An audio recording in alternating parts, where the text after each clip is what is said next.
Thank you so much. I'm really excited to be here at TEDxFayetteville.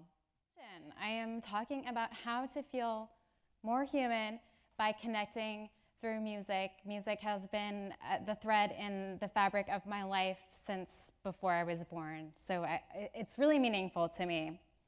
Music connects us all, and humans may have used it to communicate with each other before the advent even of language. It transcends boundaries and any sort of cultural, political divides. It cuts through all that noise, and it reaches us at our core. But somewhere along the line, it got lost through technology, all these things, the way that we experience music, it's lost that resonance. And it doesn't have to be that way. We can still connect through music in a deep way. Instead of using music to connect and feel more human, we consume music.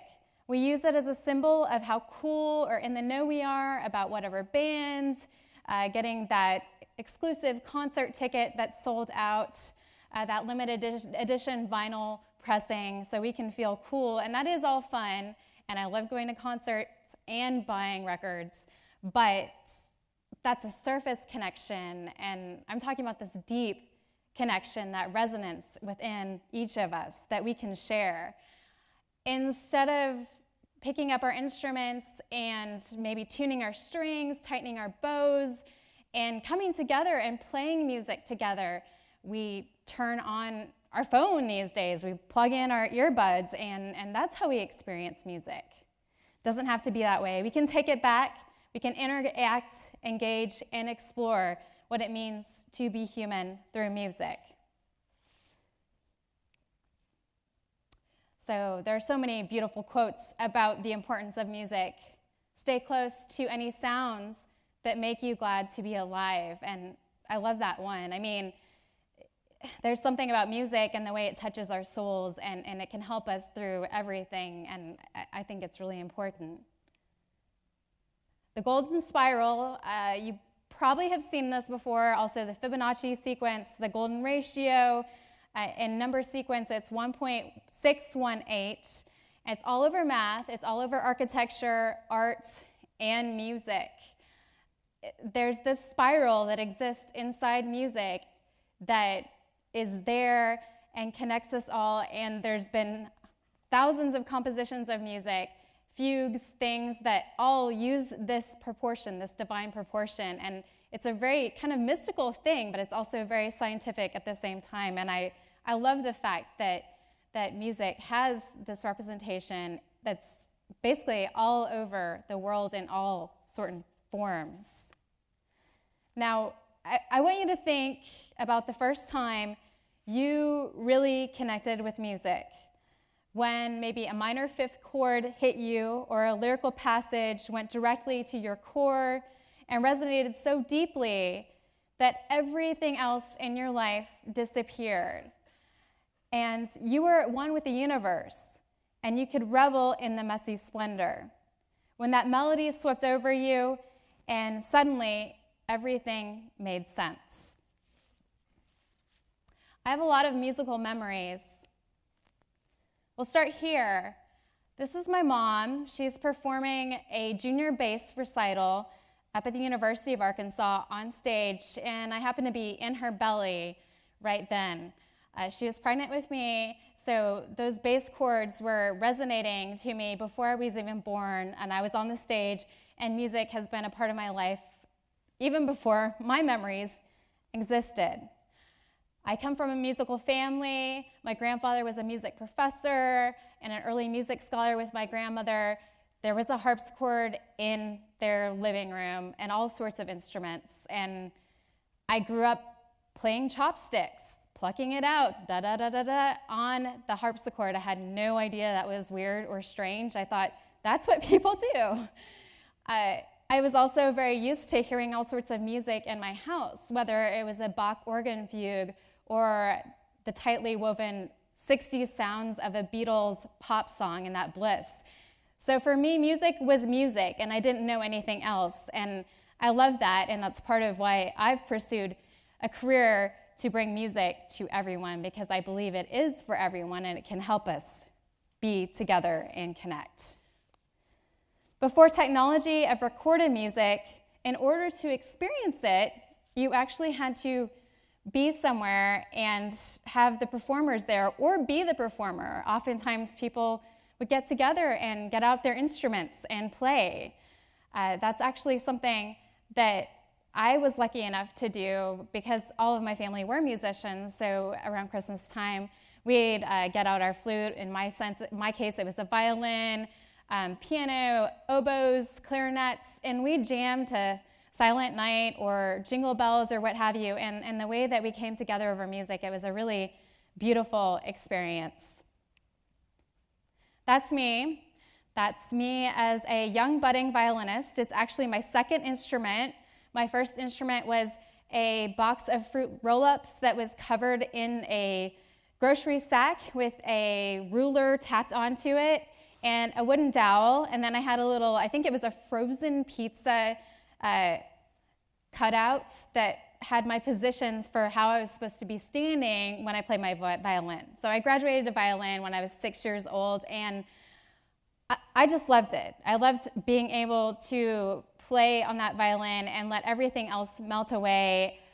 For me, it was this experience where I could be at one. And I remember at that age, when I grew up, I wanted to be a concert violinist. That's what I was going to be. I was going to pursue that and be a violinist. So here's documents a Baroque picture of people performing music together, and it really was that way before the advent of recording. We came together and performed music or went somewhere and actually heard it in a live setting and heard those chords wash over us. It's music's lofty mission to shed light on the depths of the human heart. Schumann wrote that, and I love that quote as well. Now, I was an 80s kid, MTV, Madonna, Michael Jackson, Cyndi Lauper. My parents got me this record for me when I was about 6 or 7 years old, and that was when records were still the dominant format. Cassette tapes hadn't taken over yet. But there's something magical about being able to put that on the stereo, and I hear the twinkle in her song All Through the Night, and I'm transported back to being 7 years old, collecting stickers, taking a milk bath. Milk bath is I had a friend who was from Korea, and her mom put milk in our bath so that our skin could be soothed. But I have all these memories associated by turning on this one song, and I love the power of music being able to do that, to take you back to that specific time and place in your life. Pop to classical, it doesn't matter. Here's another very important recording to me. It's the American violinist Isaac Stern performing with the Philadelphia Orchestra Mendelssohn's Violin Concerto in E minor. And I think my grandparents gave this recording to me when I was maybe 11 or 12, and it was the first classical piece of music that I truly fell in love with. He's an early romantic composer, and the first 10 bars of that sweeping concerto just take me away, and it's been with me throughout life. I remember returning to that piece of music in college. Maybe in the middle of the night, I turned the radio on, it happens to be on, and I was probably really upset, maybe my heart was broken, but I was able to turn to that concerto and let myself just revel in that music for just a minute, and everything made sense for that place and that time. So notated music really was when things began to become more formal, when we kind of lost the intrinsic connection maybe with music. And Western notation of music began in the Middle Ages and became more formal in the Renaissance, and then into the Baroque period where it got very, very, very formal. Fast forward, radio technology, that really speeds things up. We've got radios, we can have them in our house, and by the 1920s, the dominant way people experience music is by flipping on a switch. You don't have to leave your living room or wherever your radio is. You don't have to go to a concert hall. You don't have to go somewhere and take out your instruments and experience it by playing it together. All you have to do is flip that switch on. So technology really starts to speed up. We have the record player that comes in after the wax cylinder. We have cassette tapes. We have 8-track. Wait, maybe 8-track was a blip in everything. So then we go to where we are now, streaming culture. Anymore, we can hear the wealth of all the music that's been put on the internet by getting our phone out. That's all we have to do. And it's pretty overwhelming if you ask me. I mean, I remember when I was in my 20s, I've always been such a music geek. I remember going to the CD store, maybe it was Best Buy at the time, or Hastings. I worked at Hastings. And anytime I walk in, I'd immediately freeze up, like deer in headlights. I knew there were like at least a dozen albums I really, really wanted. But I get in the record store and I'm surrounded by music and I forget. I have no idea what I was wanting to look for. And now here we are in this streaming culture. It's ongoing. It's never ending. I feel really overwhelmed, and it's way too easy for us to just pick up that music, and deer on headlights, it's like a steroids effect to that. It's like that on times a million is what's going on now.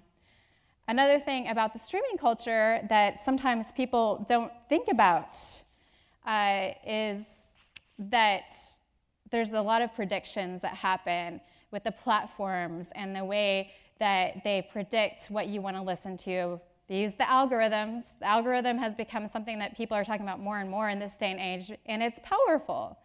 But here's the thing. Humanity is not an algorithm. I don't think that's the way that we can really predict our tastes. I don't think there is a way to predict tastes. I think that to revel in the music and to experience music, that it's about more than that. And it's not about a computer or an algorithm that is going to predict our taste. So 1992, that's when the Cranberries released this album. It's pretty funny, actually. I am standing on stage here at Fayetteville Public High School, and this is my school. This is where I went to school, although this auditorium was not built then. But this album, I have very vivid memories. I remember having braces.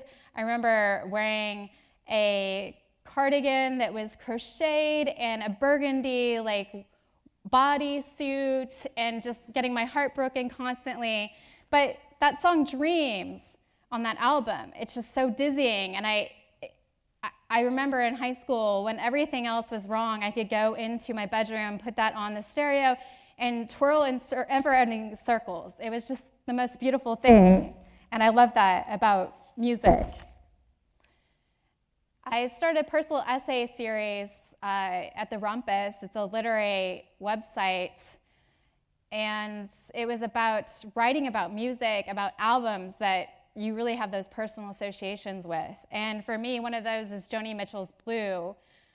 My mom owned it on vinyl, and I remember listening to it as a kid and singing along with her. I loved all the experiences. I got thousands of essays that were sent to me about people who had memories associated with one album.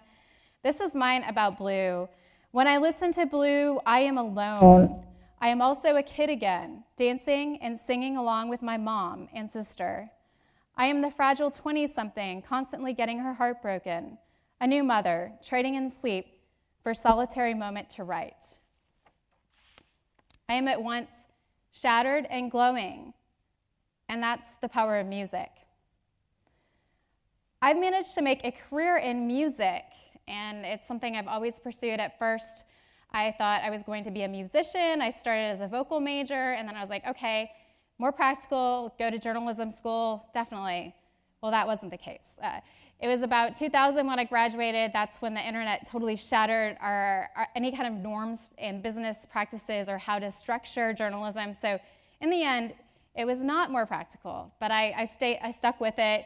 I moved to New York. I worked many day jobs while I was filing stories about album reviews, about live concert reviews, interviewing musicians, because that's what I wanted to do. I wanted to connect people with music because I knew how important it was.